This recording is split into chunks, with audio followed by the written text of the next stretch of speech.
Benarkah Laudya Chintya Bella tengah mempersiapkan ta'aruf? Berikut ini ulasan selengkapnya. Artis cantik Laudya Chintya Bella nampaknya kapok dan tak ingin pacaran seperti gadis dulu.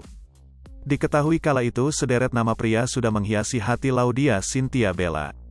Sebut saja Revaldo, Panji Trihatmojo, Raffi Ahmad, Ananda Mikola, Chico Jericho, dan Afif Kala. Namun, akhirnya Laudya Chintya melabuhkan hatinya pada pria Malaysia bernama Engku Emran pada tahun 2017. Akan tetapi pernikahan tersebut harus kandas setelah hampir menjalani biduk rumah tangga selama 3 tahun. Pada 2020 keduanya pun resmi bercerai dan menjalani kehidupan masing-masing. Kini, perlahan Laudya Chintya Bella pun menata kembali kehidupannya yang baru sebagai janda. Mantan istri Engku Emran ini membongkar alasan memilih ta'aruf untuk menentukan pasangan hidupnya. Baru-baru ini, Laudya Chintya Bella mengungkapkan keinginannya untuk lebih memilih melakukan ta'aruf sebelum menikah kembali. Hal ini dibagikan melalui tayangan YouTube SCT yang tayang belum lama ini. Setelah bercerai dari Tengku Emran pada 2020 lalu, artis cantik Laudya Chintya Bella benar-benar mengambil pelajaran. Apalagi di usianya yang sudah berkepala 3 ini, ia tidak mau berpacaran.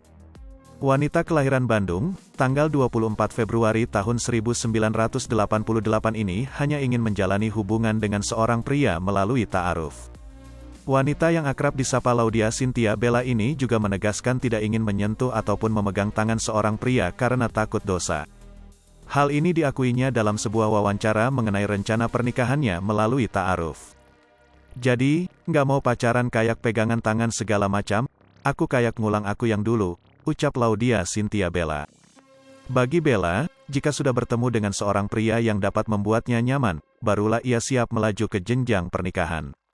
Aku nggak pacaran sama siapapun, aku cuma kayak pengen kenal satu sama lain, kalau udah sama-sama nyaman dan jalannya nikah ya udah nikah, jelas wanita berusia 34 tahun tersebut.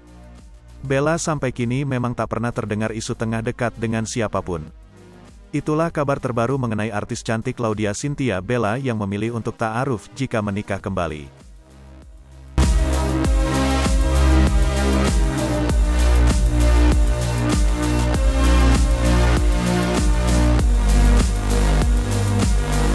Hai pemirsa Sri Popo TV, jangan lupa komen, like, dan subscribe, serta tonton terus berita-berita terupdate lainnya ya.